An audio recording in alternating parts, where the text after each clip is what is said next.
पर आप तक पहुंचाएंगे। सेनेटर आजम स्वाति कहां ठहरे? सुप्रीम कोर्ट के बाद बलूचिस्तान जुडिशल एकेडमी ने भी वजाहत जारी कर दी। जुडिशल एकेडमी राशिद महमूद ये कहते हैं कि एकेडमी सिर्फ तालीमी मकासद के लिए है, एकेडमी में कोई रिहायशी सहूलत नहीं।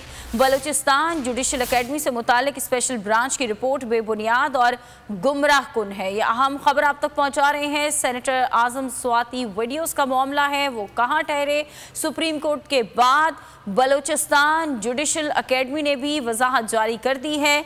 DG judicial academy Rashid Mahmood ये कहते हैं कि एकेडमी सिर्फ तालीमी मकासद के लिए है, एकेडमी में कोई रिहायशी सहूलत नहीं। बलूचिस्तान जुडिशल एकेडमी से मुतालिक स्पेशल ब्रांच की रिपोर्ट बेबुनियाद और गुमराह कुन करार दे दी गई है। चेयरमैन तहरीक इंसाफ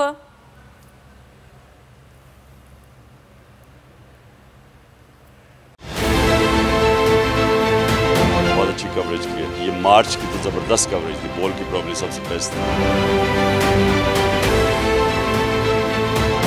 सबसे ज्यादा रील्स और सबसे ज्यादा रेटिंग के साथ बोल रहा नंबर 1।